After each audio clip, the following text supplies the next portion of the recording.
अंदर आपके ब्लड को भी रिप्रेजेंट करता है। आपने कुछ बॉलीवुड मूवीज़ के अंदर डायलॉग सुने होंगे कि तेरे अंदर तो मेरा खून दौड़ रहा है। तो बेसिकली वो बताने की कोशिश कर रहा है that you are from the same lineage from where I कम।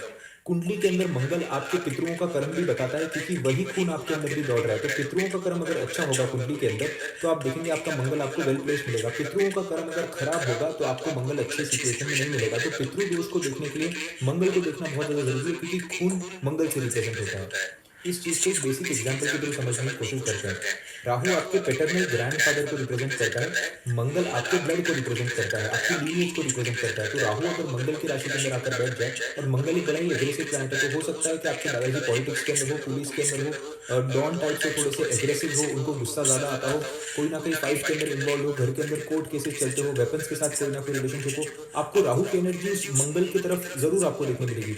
उसी तरीके से फॉर एग्जाम्पल मंगल केतु के साथ आकर बैठ जाए, तो हो सकता है नाना जी, क्योंकि केतु जो है वो आपके मैटरनल ग्रैंडफादर को रिप्रेजेंट करते हैं, यानी कि आपके नाना जी को रिप्रेजेंट करता है। तो हो सकता है आपके नाना जी सन्यासी हों, हो सकता है आपके नाना जी बड़े ही एग्रेसिव हो, मंगल की ताकत वहाँ पर लेकर जाएँगे, आपके नाना के पास बहुत सारी प्रॉपर्टी हो, या फिर दादाजी की जो भी मैंने प्रॉपर्टी बताई वो आपको अपने नाना जी के अंदर भी देखने मिल सकती है।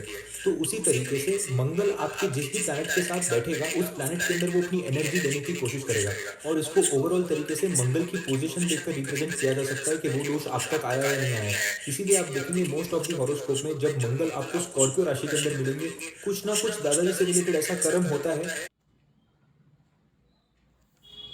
कूद रहते हैं, आपको सारे के सारे जो कुल देवी कुल माता की एग्रेसिव डिटीज देखने मिलेंगी। तो मंगल बेसिकली एग्रेसिव डिटीज को रिप्रेजेंट करता है। Now very fast let's go through the कर्म ऑफ मंगल इन ऑल न्यूमरोलॉजीज। देखिए मंगल जब आपके पहले घर के अंदर होता है तो फिटनेस आपका सबसे बड़ा कर्म हो जाता है। अगर आप अपनी बॉडी से फिट नहीं है तो ना आप माइंड से स्टेबल रह पाएंगे, ना आपकी शादी अच्छी चल पाएगी, ना आपका कर्म अच्छा चल पाएगा, लाइफ के अंदर कोई भी सिचुएशन अच्छे तरीके से नहीं चल पाएगी। देखिए पहला घर आपके मंगल का ही होता है, मंगल जब पहले घर में आ जाता है तब it is a basic requirement, आपको फिट होना पड़ेगा। यहाँ पर कोई ना कोई पॉजिटिव एस्पेक्ट मंगल के ऊपर होनी जरूरी है। अगर यहाँ पर जुपिटर की एस्पेक्ट आ जाती है मंगल पे तो बहुत अच्छा हो जाता है, अब शुक्र की एस्पेक्ट आ जाती है तो बहुत अच्छा हो जाता है। आप देखेंगे इस मंगल को कोई ना कोई ऐसा इन्फ्लुएंस चाहिए कि जहाँ जिसके प्रति मंगल काम कर सके। अगर जुपिटर का एस्पेक्ट पहले भाव पे आ जाए तो ऐसा इंसान बैलेंस रहता है, इसको पता होता है कि एग्रेशन को किस तरीके से बैलेंस किया जाए। देखिए मंगल अगर पहले भाव के अंदर है और सिर्फ शनि के घर में और सिर्फ शनि के एस्पेक्ट है तो ये खतरनाक भी हो सकता है। मंगल पहले घर के अंदर आपको एग्रेशन दे सकता है, आपकी बॉडी के अंदर हीट बढ़ा सकता है। आप देखेंगे जब मंगल पहले घर के अंदर होता है, ऐसे लोगों का सिर हमेशा गर्म रहता है, ऐसे लोगों की हथेलियां हमेशा गर्म रहती है। इन लोगों को जब बैठते भी तो ऐसा लगता है कि शरीर के अंदर कुछ ना कुछ बहुत एक ऐसा एहसास होता है कि बहुत ज्यादा गर्मी शरीर से बाहर निकल रही है।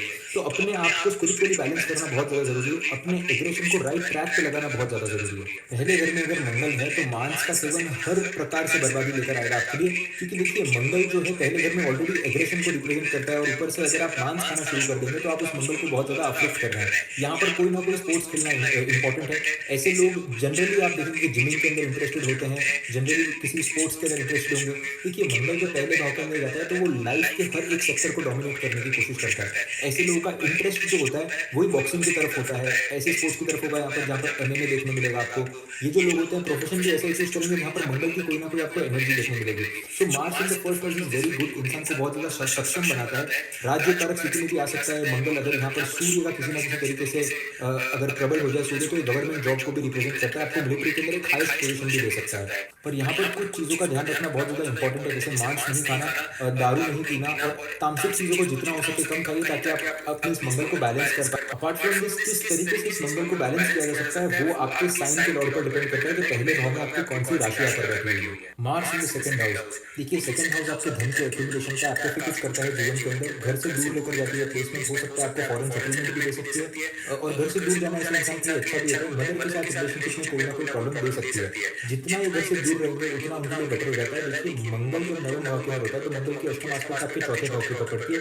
मदर या तो एग्रेसिव होती है या तो ऐसे इंसान का मदर के साथ बन नहीं पाता, होमलैंड से दूर जाना ही बेहतरीन होता है। तो मंगल अगर नवम भाव में है और अगर आपके फादर का आपके साथ रिलेशनशिप अच्छा है तो आप समझ सकते कि कुंडली में बहुत कुछ आपके अच्छे तरीके से काम करेगा। मंगल जब नवम भाव के अंदर हो रहा है और जीवन अगर अच्छे तरीके से नहीं जा रहा है तो आपके लिए तीन ऑप्शन है, आप मेहंदीपुर वाले मान लीजिए, सालनपुर वाले मान लीजिए, या फिर कैची धाम जाकर रहिए, वहां पर रहिए, जितना हो सकता है भक्तों की सेवा करिए, हनुमान जी के चरणों में जाकर समर्पित हो जाइए। जाइए। बहुत इंपॉर्टेंट है, मंगल नवम भाव के अंदर आएगा, बहुत पॉसिबिलिटी बनती है कि आपका हनुमान जी की तरफ एक रुझान हो, आपका कोई ना कोई एग्रेसिव देवी लेकर जाती है, प्लेसमेंट हो सकता है, आपको फॉरेन सेटलमेंट भी दे सकती है, और घर से दूर जाना ऐसे इंसान के लिए अच्छा भी होता है। मदर के साथ रिलेशनशिप में कोई ना कोई प्रॉब्लम दे सकती है। जितना ये घर से दूर रहेंगे उतना उनके लिए बेटर हो जाता है। देखिए, मंगल जब नवम भाव के अंदर होता है तो मंगल की अष्टम आस्पेक्ट आपके चौथे भाव के ऊपर पड़ती है। मदर या तो एग्रेसिव होती है, या तो ऐसे इंसान का मदर के साथ बन नहीं पाता, होमलैंड से दूर जाना ही बेहतरीन होता है। तो मंगल अगर नवम भाव में है और अगर आपके फादर का आपके साथ रिलेशनशिप अच्छा है, तो आप समझ जाइए कि कुंडली में बहुत कुछ आपके अच्छे तरीके से काम करेगा। मंगल जब नवम भाव के अंदर हो रहा है और जीवन अगर अच्छे तरीके से नहीं जा रहा है, तो आपके लिए 3 ऑप्शन है। आप मेहंदीपुर बालाजी जाइए, सालंगपुर बालाजी जाइए, या फिर कैंची धाम जाकर आइए, वहाँ पर रहिए। जितना हो सकता है भक्तों की सेवा करिए, हनुमान जी के चरणों में जाकर समर्पित हो जाइए। बहुत इंपॉर्टेंट है, मंगल नवम भाव के अंदर आएगा, बहुत पॉसिबिलिटी बनती है कि आपका हनुमान जी की तरफ एक रुझान हो, आपका कोई ना कोई एग्रेसिव देवी देवता की तरफ रुझान हो, जो आपका होना भी चाहिए। स्पेशली अगर आप बेसिक हनुमान चालीसा का भी 11 बार पाठ करते हैं रेगुलरली दिन में, आपके लिए बहुत ब्यूटीफुल रेमेडी की तरह ये काम करेगा। अपार्ट फ्रॉम दिस, ऐसा इंसान खुद के बलबूते पर बहुत ज़्यादा सक्षम होता है, इसको किसी और की ज़रूरत नहीं पड़ती। लाइफ के अंदर ऐसे इंस्टेंसेस बनते जाते हैं कि ये खुद के थ्रू ही काम करते जाता है, इसको दैविक कृपा बहुत अच्छी मिलती है। देखिए, मंगल जब नवम भाव के अंदर होता है, तो एक तो नवम भाव को ऐसा इंसान खुद के बलबूते पर बहुत ज़्यादा सक्षम होता है, इसको किसी और की ज़रूरत नहीं पड़ती। लाइफ के अंदर ऐसे इंस्टेंसेस बनते जाते हैं कि ये खुद के थ्रू ही काम करते जाता है, इसको दैविक कृपा बहुत अच्छी मिलती है। देखिए, मंगल जब नवम भाव के अंदर होता है, तो एक तो नवम भाव को मंगल ने बैठा है खुद वहाँ पर, तो नवम भाव को प्रभावित किया। यहाँ पर चौथी आस्पेक्ट देखेंगे तो 12वें भाव पर आया है। तो जुपिटर अगर कुंडली में पॉजिटिव हुआ, तो ऐसे इंसान को सडनली ऐसा कुछ मिल जाता है। जॉब नहीं लगी तो सडनली जॉब लग जाएगी किसी ना किसी के रेफरेंस से। और प्लस ये जब मंगल नवम भाव में है, ये आपके तीसरे भाव पर भी आस्पेक्ट डाल रहा है, तो इंसान की कर्म करने की शक्ति भी बहुत अच्छी होती है। तो ओवरऑल तरीके से आप देखेंगे कि जुपिटर की हाउस के अंदर बैठा है, जुपिटर की नेचुरल राशि के ऊपर आस्पेक्ट डाल रहे हैं, जुपिटर जहाँ पर उच्च के होते हैं वहां पर भी आस्पेक्ट पड़ रही है इस मंगल की। तो ओवरऑल तरीके से जुपिटर पे यहाँ पर काफी कुछ डिपेंड करता है। सिर्फ अगर जुपिटर कुंडली में पॉजिटिव हुआ, तो चांदी चांदी है कि बहुत अच्छा करते हैं जीवन के अंदर। Mars in the 10th house, आपने वो एक कहावत सुनी होगी कि अपने इलाके में हर